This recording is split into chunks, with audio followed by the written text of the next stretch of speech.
Vamos que vamos, galera. Hoje é terça-feira, o último jogo da seleção brasileira. Logo mais nesta data FIFA, o técnico Fernando Diniz comanda a seleção contra o Uruguai e amanhã já desembarca direto no CT Carlos Castilho para comandar o último treino do Flu antes do jogo contra o Corinthians. Um retorno aí do futebol finalmente após mais uma data FIFA. A preparação segue hoje no CT, ainda sob o comando do auxiliar técnico Marcão. Eu vou trazer para vocês aqui um debate que rolou ontem no programa Boleiragem no Sport TV, que eu achei. Eu vou trazer para vocês aqui um debate que rolou ontem no programa Boleiragem no Sport TV, eu achei bem interessante, diferentes pontos de vista em relação ao provável time do Fluminense para a final da Copa Libertadores contra o Boca Juniors. Foi um debate assim bem interessante, cada um acrescentando uma coisa, escalando um time diferente, e eu quero evidentemente ouvir a opinião de vocês e também o técnico Eduardo Barros, que concedeu uma entrevista exclusiva ao Sport TV e falou sobre a situação do zagueiro Nino. Então vamos dar uma atualizada em tudo isso.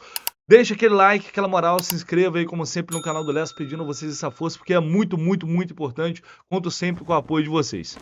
Vou deixar rolar aqui um trecho desse bate-papo, um trecho apenas desse debate, e aí a gente conversa em cima disso. Da Libertadores. Então, assim, não tem como fugir. Não tem como fugir. É óbvio que são jogadores que, dentro de campo, vão se entregar ao máximo. Mas é muito difícil, é muito complicado. Mas você falou do Renato Augusto. O Fluminense também tem um processo de recuperação do Ganso. Que é fundamental para os jogadores mais experientes entenderem que esses jogos são importantes para aprimorar para o jogo decisivo. Não tem como você tirar esse jogo do dia 4 da mente. É impossível. Eu passei muito por isso em 2 vezes e era muito complicado. A gente ficava na concentração, Roger, conversando a respeito. A gente ia jogar, dá um exemplo, com o Criciúma no Brasileiro e falando sobre o jogo da Libertadores. Então, assim, não tem como fugir. Não tem como fugir. É óbvio que são jogadores que, dentro de campo, vão se entregar ao máximo. Mas é muito difícil, é muito complicado. Mas você falou do Renato Augusto. O Fluminense também tem um processo. Paulo Nunes falou isso ontem, de que é impossível tirar o jogo do dia 4 da cabeça. Não tem jeito. O Fluminense vai entrar em campo nesses próximos jogos do Campeonato Brasileiro, mas não tem como tirar o jogo da cabeça, a final da cabeça. Mas é muito importante isso que ele falou. Utilizar esses jogos para chegar bem na final. Parece que não faz diferença, mas faz. Você jogar bem, por exemplo, pegar o Corinthians aqui, ter uma boa vitória, se mostrar superior, isso gera confiança, isso gera atmosfera positiva, isso gera energia positiva, e fora que você tem que, eu acho que os jogadores, o time, sentindo que tá jogando bem, que tá com confiança, eu acho isso muito importante. Até porque a gente sabe que o Fluminense avançou para essa final, mas os últimos jogos não foram boas atuações. Então acho que as partidas também vão ter uma contribuição nesse sentido. Você mudaria alguma coisa nesse time titular do Fluminense que o Fernando Diniz tem em mente? Você faria algumas modificações para deixar o time um pouco mais equilibrado, vamos dizer assim? Só pegar um gancho nisso que vocês estavam falando do Ganso. Nesse momento, o Ganso, Felipe Melo, Marcelo são importantíssimos para fazerem os demais jogadores entenderem que tem que jogar Vera no Brasileiro, até para você chegar forte na Libertadores. Porque são caras rodados que ganharam a competição, que ganharam grandes títulos e vão saber trazer um pouquinho de experiência para essa molecada. Com todos à disposição, eu entraria com o meio de campo um pouquinho mais protegido. Tipo? Eu entraria com o André, com o Alexander e com o Ganso. Eu acho que o Alexander pode fazer muito bem essa função de reposição sem a bola, ocupação de espaço, até liberando um pouquinho mais o Marcelo para rodar o campo, como ele fez muito bem contra o Internacional, mas teria o Ganso ali para municiar os atacantes. Eu não gosto muito do Ganso como segundo volante. E acho que o fato do adversário ser o Boca, que é uma camisa pesada, mas que não é um time que propõe, é um time que se defende e sai em contra-ataque, facilita um pouquinho mais a entrada do Alexander. Só para lembrar que ele fez isso no jogo contra o Internacional. Ele exato. jogou com o Alexander, com o Ganso e com o André no meio campo e não funcionou. Quem que ele tiraria? O Alexander jogou mal nesse jogo. Eu fiquei curioso agora. Mas eu acho que eu também iria, nesse esquema, ele tiraria o John Kennedy e deixaria o John Kennedy muito. Então eu posso estar do outro lado daqui, né? Pode, lógico. Eu não tiraria o John Kennedy de jeito nenhum de um jogo desse. O que time você colocaria? Eu ficaria com o Ganso, tiraria o Alexander. Eu acho que o Ganso... com 4 atacantes. O Ganso te traz um controle de jogo, é no Maracanã. O Fluminense joga muito com esse controle de jogo, com posse de bola. E assim, eu tenho essa dúvida, mas para mim o Kennedy é importantíssimo nesse time. O que ele tá jogando... Ele tá jogando muito, mas aí você não perde também a opção de banco de reservas, de mudar, de colocar o time mais para frente? Mas aí quando você tem pode os 4 definir... principais jogadores em Nem campo. sempre vai acontecer o que aconteceu. Se você pode definir... Óbvio que não. Se você pode entrar com um time assim que já mostrou que é muito agressivo, é muito contundente e o cara tá numa fase hoje. A gente tem que aproveitar quando um jogador como ele tá nessa fase. Dodô tá aí. E o Paulo Nunes conhece da posição, né? E eu acho que essa é a grande questão em relação ao John Kennedy, porque o Diniz não quer tirar o John Kennedy, é óbvio, porque ele tá jogando muito, que ele vem sendo importante. Mas, ao mesmo tempo, isso gera um desequilíbrio, porque para não tirar o John Kennedy, já que ele não vai tirar os outros 3 do ataque, ele tem que sacrificar o Alexander. E aí, na minha visão, você sacrifica o equilíbrio do time, você deixa a equipe, querendo ou não, você deixa a linha defensiva mais exposta.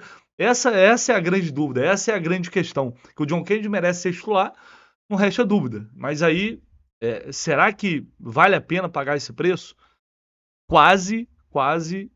na semifinal. A semifinal foi para água abaixo, na minha visão também por isso. Dodô, você que é atacante, entra nessa discussão aí, 4 atacantes pro jogo do Fluminense ou você seria um pouco mais conservador, vamos dizer assim? Eu tô rindo com o Léo aqui, o Paulo Nunes tá muito pra frente, o Paulo Nunes tá fera. André Ganso e os 4 atacantes, Paulo Nunes tá com um desejo muito forte, né, Léo? Mas assim... o Diniz, né? Então, mas eu acho assim, cara, olhando o que pode acontecer, Ganso, André e o Alexander, né, no meio e deixando como a maioria da temporada foi, o Arias, o Keno e o Cano. Eu acho que mais por esse lado, até porque o Kennedy joga muito bem, tá sendo super importante e você guarda alguma coisa também se precisar, né? É isso, Dodô. Eu vou deixar aqui minha opinião, que é a última, que pode ser a mais polêmica. Eu começaria com o André na zaga. E colocaria Martinelli ou Lima com o Alexander no time também. Eu acho que o André... Todo jogo você coloca o André para jogar 45 minutos de zagueiro, né? Pelo menos você evita uma substituição numa final. Calma, Roger. Final, quanto mais substituições você tem, né, para mexer com o jogo, melhor. Dodô, se você já tem uma... Sou eu que sou no ataque. Ó, eu de treinador, Roger de auxiliar, tá perfeito. O time vai jogar na frente. Que isso? Esse time eu gosto pra caramba. Ainda bem que a gente só esses caras são malucos. eu vou acrescentar, e aí o Léo pode dar a opinião dele também, só um detalhezinho. A gente às vezes subestima o Boca. A gente sabe, ganhou 6 vezes, é uma camisa pesada e a gente sempre está falando, mas é um time que é um dos piores Bocas dos últimos tempos. Eu discordo. O time que iniciou a competição é diferente do time que a gente viu diante do Palmeiras. Chegaram jogadores, o Merentiel e outros atletas foram contratados.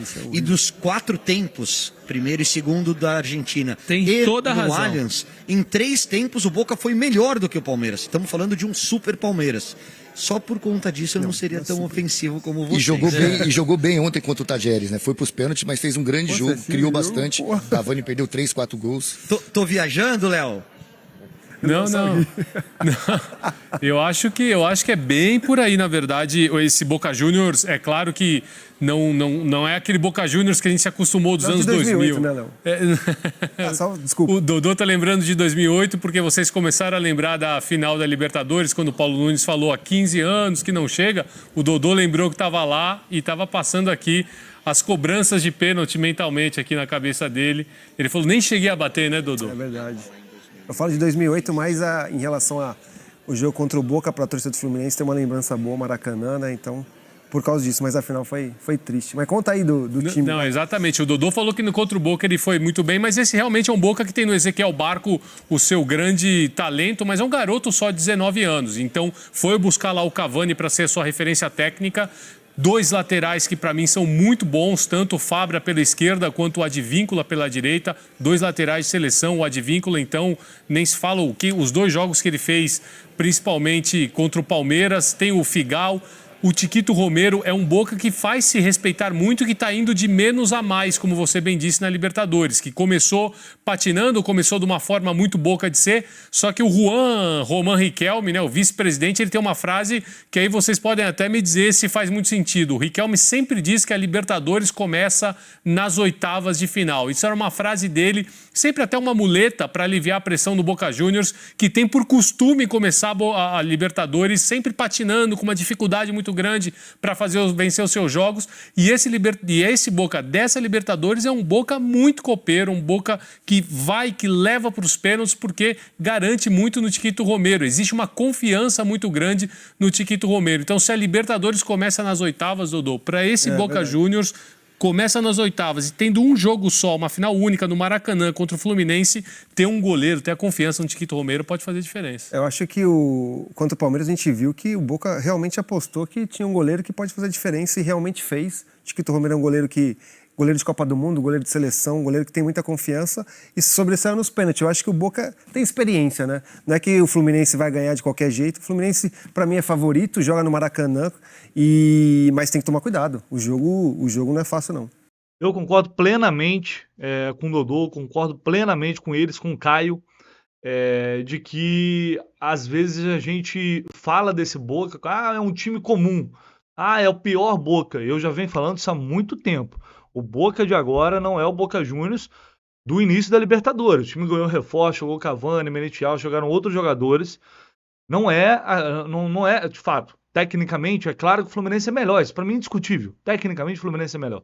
Mas é uma final, jogo único, é contra um time super campeão, é contra um time que gosta desse tipo de jogo, que se sente à vontade com esse tipo de jogo. Se tiver que se defender, vai se defender. É diferente do Fluminense, que não se sente à vontade ficando lá atrás, sendo encurralado. É um time que sabe jogar dessa forma, né? Cara, final, jogo único, a final desse tamanho, não tem como.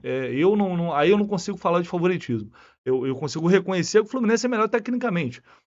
Mas, dado esse contexto, não consigo enxergar favoritismo. Sobre o Roger, eu discordo dessa opinião polêmica que o Roger deu sobre começar com o André já como zagueiro. Acho que o André é um grande meio-campista, é o jogador do futebol brasileiro hoje nessa posição, na minha opinião, por isso é na seleção brasileira. Então você perde muito com o André não estando ali no meio de campo. Isso é para situação de emergência. O Diniz sempre utiliza isso para jogar o time para frente. Se o Diniz utilizar isso contra o Boca, é sinal que deu merda. A verdade é essa, né? Então, é uma coisa que ele não usou, não creio que ele vá usar agora. Além de deixar a estatura da zaga mais baixa, né? Ainda tem essa questão. Você perde também em bola aérea. Não que o André não se saia bem, nem que ele vá mal nessa função de zagueiro, mas na minha visão não dá para abrir mão do André no meio de campo. Pelo amor de Deus, já chega, tem que botar o Ganso ali de segundo volante. Enfim, vamos ver qual vai ser a decisão. Eu acho que também não dá para ir tão exposto assim com o Boca. A gente viu o que aconteceu contra o Inter. Mas o Alexandre não jogou bem lá. Pois, tudo bem, ele não jogou bem lá, como ninguém estava jogando bem lá. Né? Não só o Alexandre, não tinha ninguém jogando bem lá. Até um certo ponto do jogo, quando o Fluminense começa a virar a partida. Então, não dá para dizer que é só porque o Alexandre não jogou bem aquele jogo que esse esquema também não dá mais. Foi assim que o Fluminense fez grandes jogos na temporada 2023 e, na minha visão, é assim que deveria entrar também para essa final contra o Boca Juniors. Sobre a entrevista do Eduardo Barros, ele falou muito sobre seleção brasileira, um assunto que não diz respeito ao Fluminense, e ele falou muito rapidamente sobre a situação do Nino, né, que já está no Rio e segue em tratamento para a final da Libertadores depois de uma entorse no joelho esquerdo. Ele falou, não posso cravar, mas eu tenho muita confiança de que o Nino vai jogar. Então isso é um sinal. Obviamente ele não vai cravar porque o jogador tem que tratar, tem que voltar a fazer ali a transição, mas pelas palavras do Eduardo Barros, mesmo rapidamente, deu para perceber que existe uma confiança muito grande de que o Nino vai ficar bem para essa final. Ele está fazendo um tratamento intensivo, né? A expectativa, pelo que eu ouvi, é de que ele consiga se recuperar aí ao longo dos próximos dias e em breve ele já inicie né, a transição já para começar a fazer treinos com bola. Não dá para cravar quando exatamente, mas não deve demorar muito, tá? Então podem ficar tranquilos que ele vai conseguir se recuperar a tempo para essa final. E ao longo do dia eu vou tentar buscar mais informações, tá? Até sobre a situação também do David Braz, que seria outra opção para a zaga, mas também sofreu com uma entorse no joelho. Mas quero ouvir vocês, a opinião de vocês, o que vocês acham, concordam, discordam nos comentaristas, de mim, enfim, fique à vontade. Só não esquece daquele like para dar força aí e se inscrever aqui no canal do Lessa. Tamo junto.